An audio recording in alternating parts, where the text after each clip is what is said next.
Ya, bismillahirrahmanirrahim. Assalamualaikum warahmatullahi wabarakatuh. Kami semua keluarga besar SMA Negeri 1 Cikalongwetan kelas 11 tahun 2015-2016 akan mengadakan study tour ke Yogyakarta, dan tujuan dari study tour ini adalah agar siswa-siswi kita bisa belajar di luar kelas untuk memperoleh pengetahuan yang lebih luas. Mudah-mudahan dengan kegiatan ini siswa bisa memberikan siswa pengetahuan yang dapat dijadikan pengalaman kehidupan sehari-hari, dan anak-anak bisa memberikan satu evaluasi dan pengetahuan yang dapat memberikan dampak yang positif bagi kehidupan kita semua. Mudah-mudahan dalam kegiatan study tour ini bisa berjalan dengan lancar, tepat waktu, dan kembali pada tempatnya masing-masing dengan keadaan selamat walafiat. Itu saja harapan kami. Selamat, semoga sukses. Wassalamualaikum warahmatullahi wabarakatuh.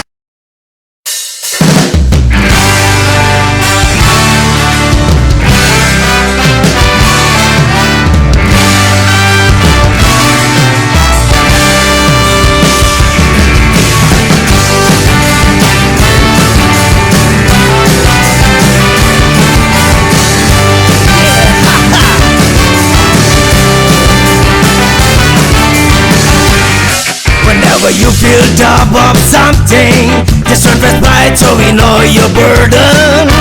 Just let go, keep yourself running, give the world your sweetest smile with smart freedom.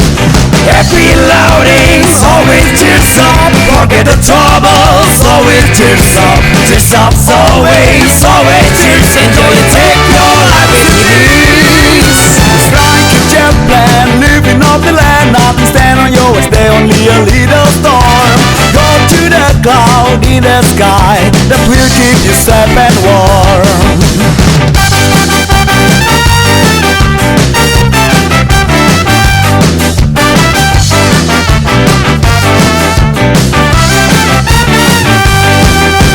Happy loadings, always cheers up, forget the troubles, always cheers up, always cheers. Enjoy and take your life as it is. Just like a jet plane, living on the land, nothing stand on your way, there's only a little storm. Go to the cloud in the sky, that will keep you safe and warm.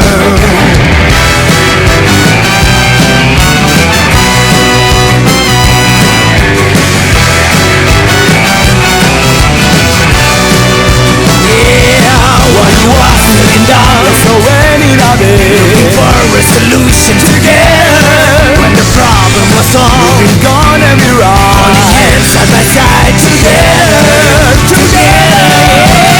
Cheers up for glory, to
pada Tuhan semua keluh kesahmu, Dia akan menjawabnya.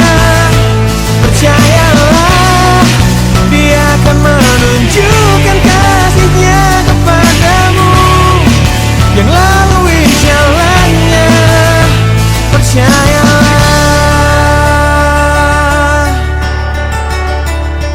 wahai kamu yang tak seperti mereka, yang terlihat cerah menjalani hidupnya. Pandangan hidup yang selalu lihat ke atas saja, jadi pemicu keinginan yang tiada habisnya. Bersujudlah, akui pada Tuhan semua kelemahanmu, Dia akan menguatkannya. Memohonlah, Dia akan memberikan yang terbaik untukmu melalui caranya. Percayalah.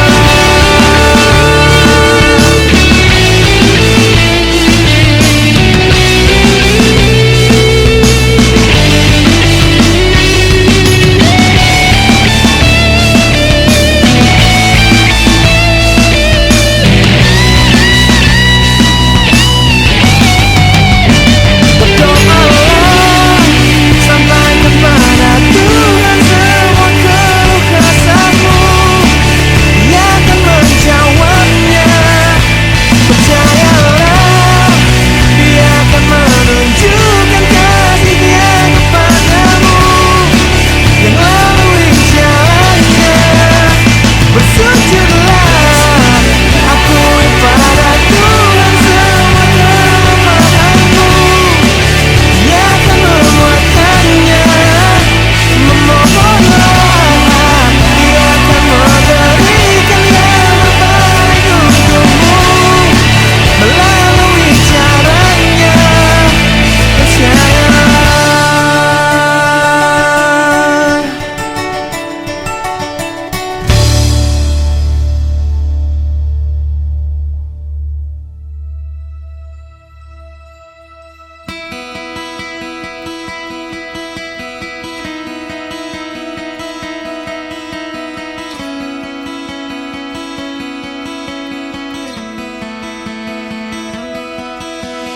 Kau menyiksaku di sini dalam rasa bersalah yang kini membunuhku secara perlahan.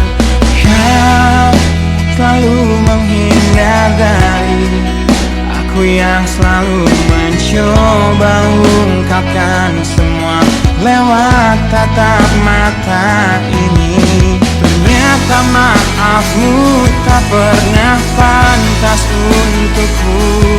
Kau anggap aku tak ada, dan kau tak pernah mengenal diriku. Setidaknya diriku pernah berjuang, meski tak pernah ternilai di matamu. Setidaknya aku pernah menanti, terkapan melawan sepi hatiku yang tak pernah bisa berhenti mencintaimu. Kau menghukum hati ini, hati yang dulu kau yakini takkan pernah kecewakanmu. Kau memutuskan untuk pergi, belum ku sempat memohon dan mengemis agar kau tetap di sini. Ternyata sedalam terbentuk kolom letusan dengan tinggi mencapai 9 km. Jadi kolom letusannya asap mengepul ke atas dan puncak gunung api sampai paling atas kira-kira 9 km. Sehingga daerah ini waktu itu harus dikatakan sejauh 20 km dari puncak gunung Merapi. Jadi arah Kabupaten Sleman harus tidak ada penduduk 9 km, kemudian menjelang 15 km, Boyolali dan Klaten masing-masing harus dikosongkan sejauh 10 km. Karena waktu itu dampak yang cukup parah ini akan menuju ke arah Sungai Cendel atau ke arah selatan. Dan ini benar terjadi pada tahun 2010, Kecamatan Cangkringan bagian utara ini cukup parah terkena awan panas. Di sana ada tulisan lokasi Bahmarijan. Nah, kira-kira daerah itu ada Kecamatan Cangkringan yang cukup parah terkena awan panas. Sehingga mereka sekarang ini dipindahkan ke tempat yang jauh lebih aman, di kisaran jarak antara 10 hingga 12 km. Sehingga apabila terjadi erupsi kembali, ini akan lebih mudah untuk dievakuasi, untuk diungsikan. Sehingga diharapkan tidak ada lagi korban jiwa. Karena pada tahun 2010 waktu itu lebih dari 300 orang tewas terkena awan panas, termasuk di Kucing Merapi yang di Bahmarijan, daerah sana. Saat ini daerah Bahmarijan itu hanya diperbolehkan untuk kawasan wisata saja di siang hari. Kemudian juga bisa ditanami sebagai lahan pertanian. Tidak boleh lagi untuk tempat lain karena merupakan zona bahaya utama.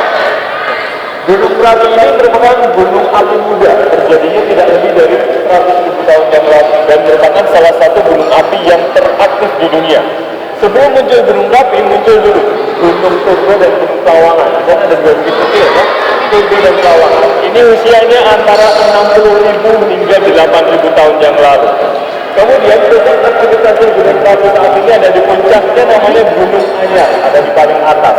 Usianya 2000 tahun yang lalu hingga saat ini, yang merupakan salah satu gunung api yang teraktif di dunia. Jadi di Indonesia ini gunung apinya tidak hanya Merapi saja. Di Indonesia memiliki cukup banyak gunung api. Nanti akan kita lihat di sebelah kanan sana, ada di dunia gunung api. Dan ada nama-nama gunung api di Indonesia dan dunia.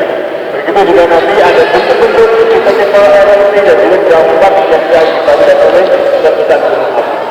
Ada yang perlu ditanyakan sampai di sini? Tidak ada. Kita akan bergeser ke dunia gunung api. Silakan. Dunia gunung api. Silakan ya.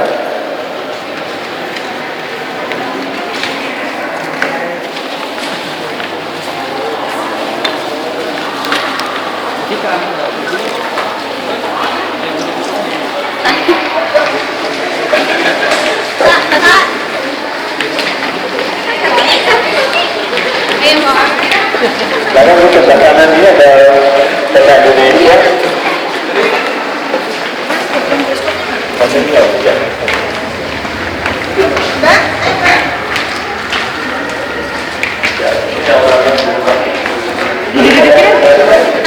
Yang unjuk ada warna merah, biru dan hijau. Dan dibaca dari Indonesia. Kalau di dunia warnanya merah semuanya. Dan ini tidak semua gunung api di dunia ada di sini. Karena kalau di dunia ini kira-kira ada 1.500 gunung api ya, di seluruh dunia. Di Indonesia sendiri ini gunung apinya juga cukup banyak.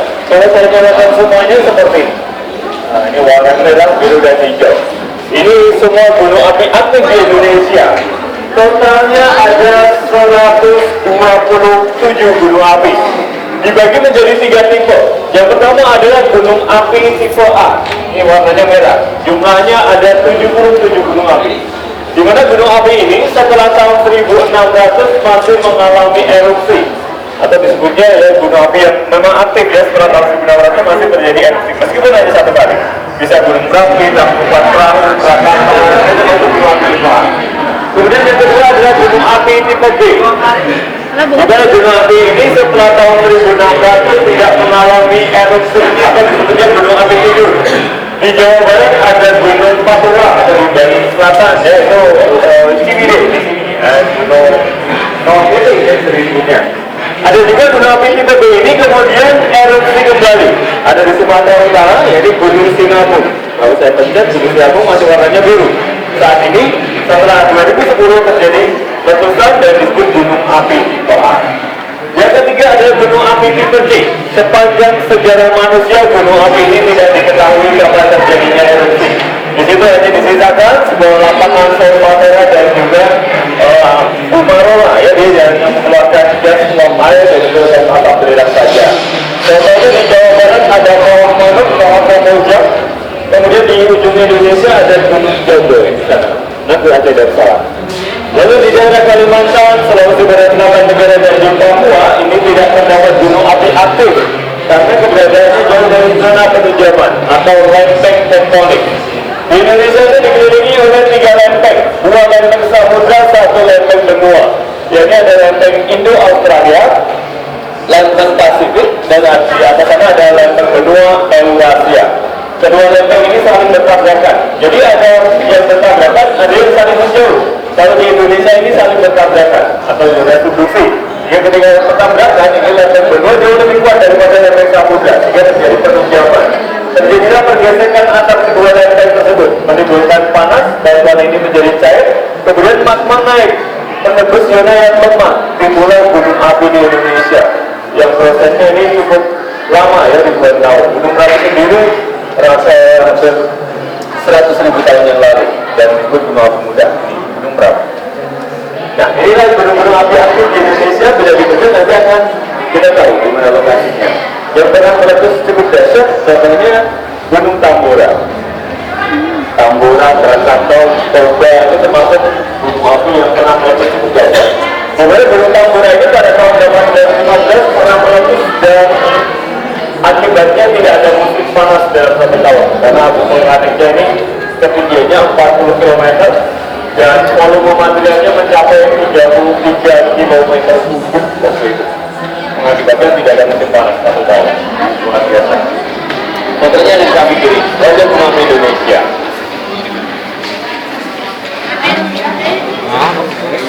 Ya, ini bentuk-bentuk gunung api di Indonesia, wajah gunung api. Jadi tidak semua gunung api bentuknya seperti Gunung Merapi.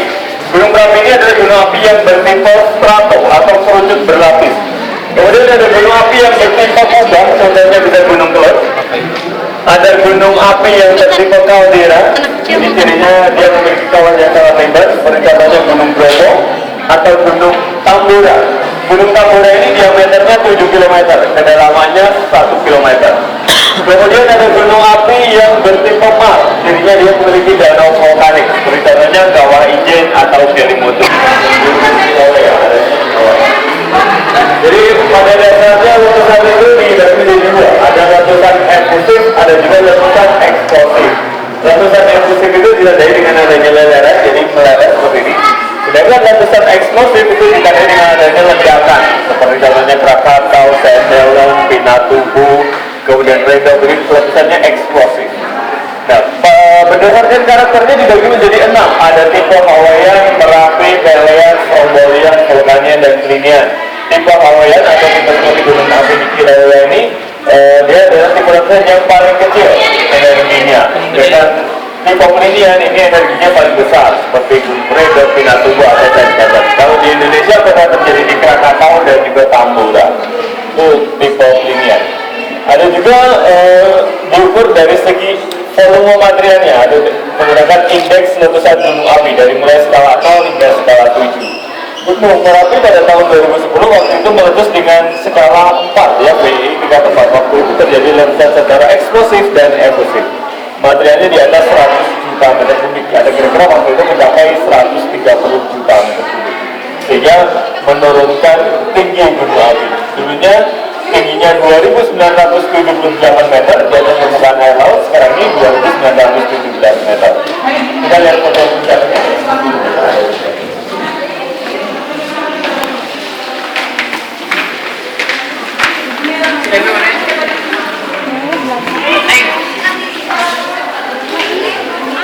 Ya, ini adalah foto yang dikenal sebagai Puncak Garuda. Jadi Puncak Garuda ini adalah sisa kubaran Merapi pada tahun 1950. Dulu menjadi puncak tertinggi sampai sebelum Oktober 2010. Dan saat ini sudah hancur, jadi tingginya gunung Merapi sudah turun. Dan pendakian sampai saat ini hanya diperbolehkan sampai sini saja, namanya pasar bubar. Tidak boleh lagi naik ke Gunung Anyar atau pusat aktivitasnya Gunung Merapi. Karena ini cukup berbahaya, mudah longsor dan Gunung Merapi bisa saja mengeluarkan gas. Ini cukup berbahaya bagi para pendaki. Ada pula istilah yang disebut Bukit Gajah Mungkur atau disebut tertulis Kubah Merapi. Ini adalah Merapi pertengahan, usianya antara 8.000 hingga 2.000 tahun yang lalu. Kita lanjutkan ke alat-alat pemantauan Gunung Merapi.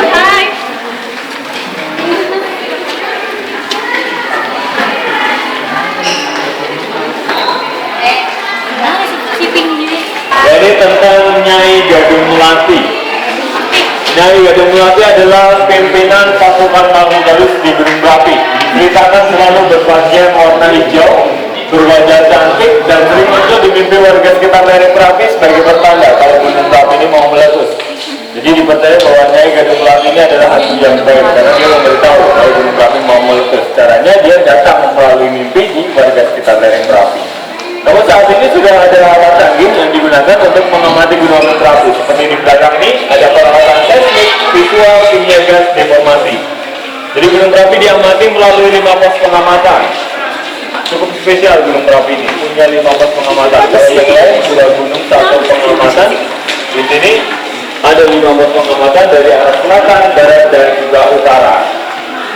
Salah satu pemantauannya adalah ini pemantauan secara seismik dari segi kegempaan. Ada gempa vulkanik, tektonik bisa tertanda dengan alat ini. Sebenarnya rangkaiannya cukup banyak ya, tidak hanya di meja bundar ini, ada seperti di sini kotak kaca atau alat sensornya ada di pojokan sana, kotak kaca yang sana. Itu yang ditanam di sekeliling gunung Merapi. Kira-kira ada 12 titik sensor. Kemudian ada pemantauan visual. Kalau dulu hanya menggunakan kamera foto dan teropong, saat ini ditambah dengan jadi belum ada dari sisi-sisinya, jadi bisa dilihat dari suatu pengamatan. Mengambil gambar ataupun kita yang dari pemantauan pilihan gas ini minimal 14 kali, pengamat harus naik untuk mengambil gas. Namun saat ini juga ada alat jarak jauh namanya mini duas dan prospek. Ini seperti alat uji emisi kendaraan. Jadi kita bisa tahu gas apa saja yang dikeluarkan oleh gunung api ini. Kemudian ada pemantauan secara deformasi. Gunung api ini kalau mau meletus puncaknya mengangkat jauh besar. Ini yang dibuat dengan PDX, GPS dan juga meter. Ini untuk mengetahui tingkat kemiringan, kemudian pembesarnya dari sebelah mana, dan untuk mendapatkan citra juga dimensi menggunakan GPS. Keempat alat ini saling berkaitan untuk menentukan status gunung api, apakah normal, waspada, siaga ataupun awas.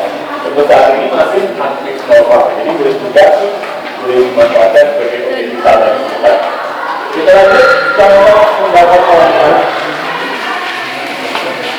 Jadi awan bukan lagi dari awan. Laptop tak gitu, laptop halus. Ada batu, kerikil, pasir, dan juga dimana suhunya ini antara 300 sampai 800 derajat Celcius. Dan ini kecepatannya juga cukup tinggi, bisa mencapai 100 km per jam, bahkan lebih, tergantung kemiringan dari gunung api. Semakin curam ratingnya dia akan semakin cepat.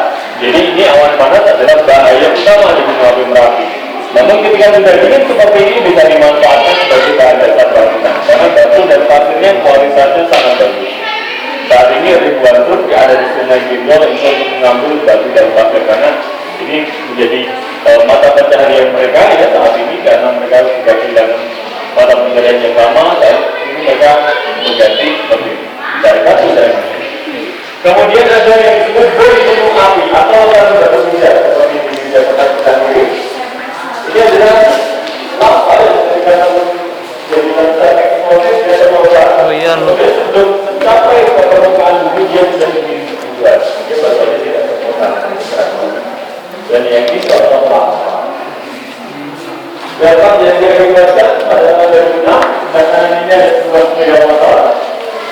Motor itu terkena awan panas dan waktu itu dua orang tewas yang berada di dalam sebuah bangunan. Jadi di kawasan sekarang itu jaraknya 6 km dari puncak Merapi. Waktu itu ada 2 orang yang sedang berjaga di kawasan wisata ini. Kemudian terdengar sirine dan tanda bahaya letusan gunung Merapi. Sebenarnya mereka ini masih cukup waktu untuk lari, tapi mereka memilih masuk ke dalam bunker. Akhirnya bunkernya tertimbun material awan panas, tebalnya 7 meter, ketebalan endapan awan panas. Motornya ada di luar, jadinya seperti ini.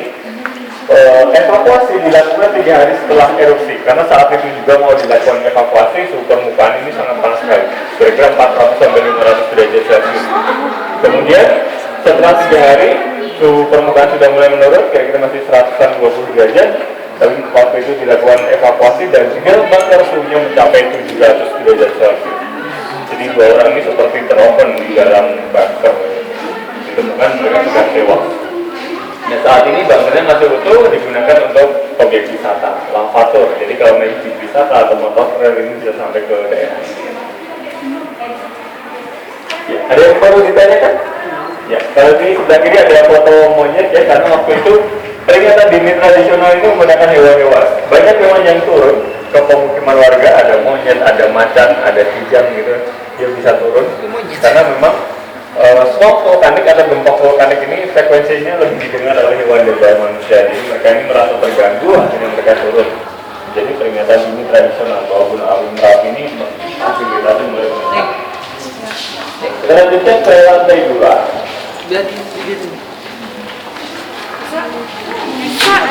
Terlebih dahulu, nah itu kita kontennya untuk menyaksikan beberapa film. Jadi di lantai 2 ini tentang sejarah pengamatan Gunung Api Merapi dan juga hasil pemantauannya dari siswa. Mendapatkan geologi puncak Merapi dari mulai tahun 1900 hingga tahun 2008. Nanti sampai tahun ini juga bisa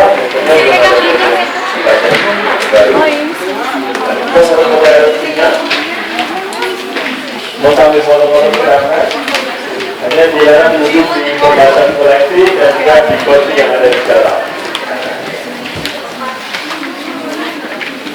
Saya evolusi Gunung Api Merapi. Gunung Api Merapi dan Gunung Api Muda terjadinya tidak lebih dari 100.000 tahun yang lalu. Baru dengan adanya Merapi tua, yaitu Gunung Turbo dan Lawangan, usianya antara 60.000 hingga 80.000 tahun yang lalu. Kemudian Merapi Pertengahan dari Batu Lawang, ini usianya 8.000 hingga 2.000 tahun yang lalu. Dan Merapi sekarang ini 2.000 tahun yang lalu kita aktivitasnya ada di Gunung Anyar disebutnya. Kalau Merapi tua itu dulunya Batu Lawangan, kemudian Merapi Pertengahan Selokopo, dan Merapi sekarang ini ya Gunung Anyar 2.000 tahun yang lalu hingga saat ini.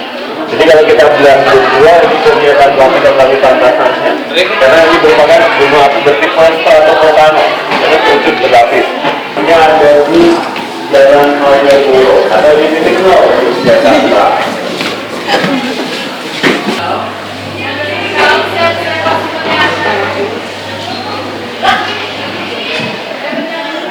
Ini adalah tsunami yang disebabkan salah satunya oleh gempa bumi yang sangat kuat. Biasanya kekuatan gempanya satu skala Richter, kemudian kedalamannya tidak lebih dari 30 km. Tanda-tandanya yakni air laut surut secara tiba-tiba. Kemudian gelombang yang sangat menyengat muncul bui dalam ukuran banyak, terdengar suara gemuruh dari tengah laut, yang tidak lama kemudian muncul gelombang laut yang sangat besar. Seperti yang pernah terjadi di Aceh, di sini ada fotonya. Atas ini foto sebelum terkena tsunami, sesudahnya ada di bawah. Jadi kemudian kita akan ke bagian depan sebelum kita menuju ke ruang sudah Before after.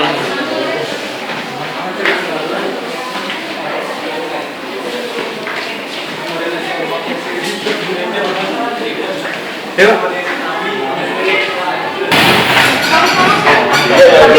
Ada gempa tektonik, ada gempa vulkanik. Ini ada contoh gempa tektonik.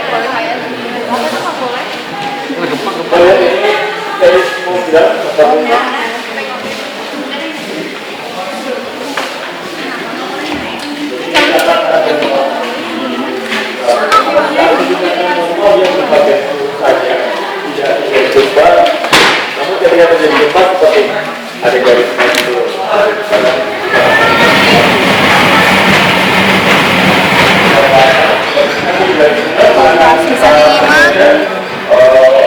Bungsu. Bungsu apa sih? Paling kecil. Paling kecil enggak? Tante. Kemana aja? Yuk teater yuk.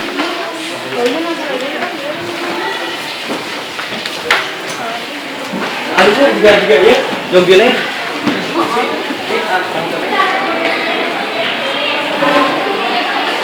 Ini sekarang di foto.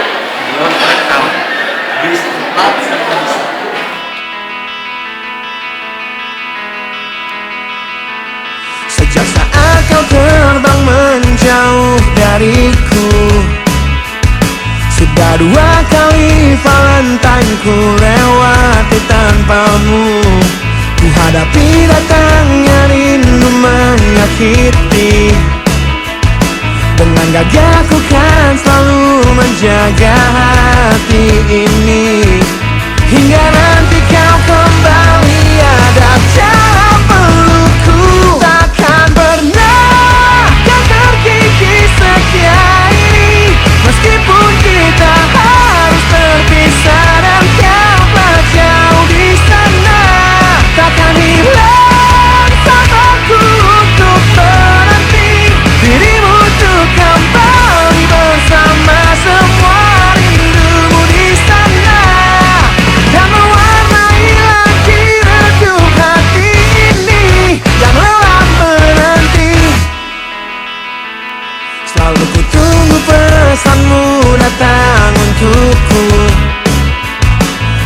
sedikit meredam sakit rindu yang semakin dalam. Ku selalu bermimpi bahwa engkau di sini, bahagiakan hati ini yang telah sabar menanti. Sampai nanti kau kembali ada dalam pelukku, takkan pernah kau terkikis setia ini. Meskipun kita harus terpisah dan kau tak jauh di sana, takkan hilang sabarku untuk menanti dirimu untuk kembali bersama semua rindumu di sana, dan mewarnai lagi redup hati ini yang lelah menanti.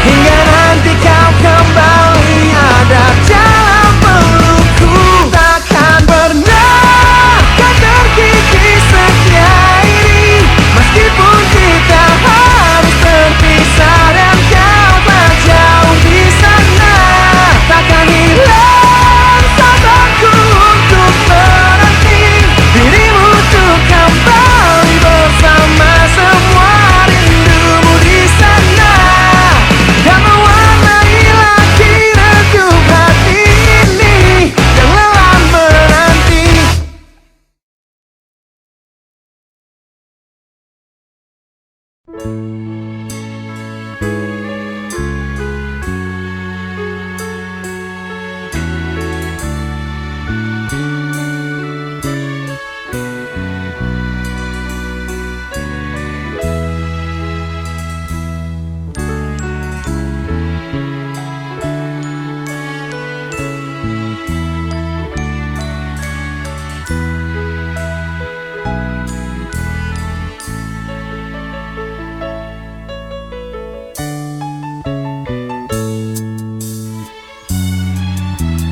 Di matamu masih tersimpan selaksa peristiwa,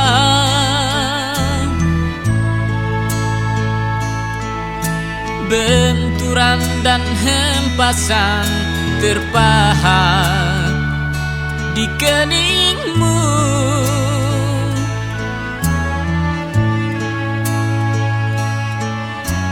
Kau nampak tua dan lelah, keringat mengucur deras, namun kau tetap tabah.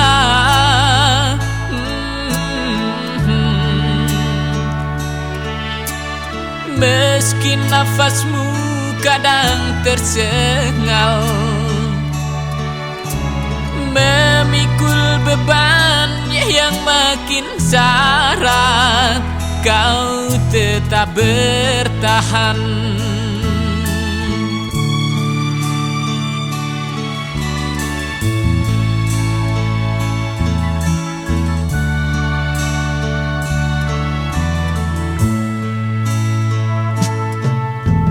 Engkau telah mengerti hitam dan merah jalan ini.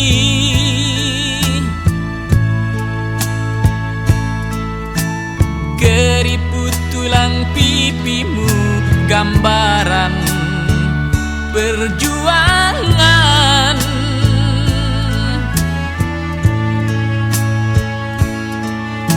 Bahumu yang dulu kekar, legam terbakar matahari, kini kurus dan terbungkus.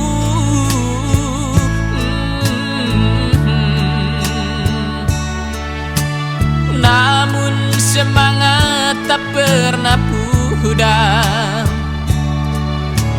meski langkahmu kadang gemetar, kau tetap setia.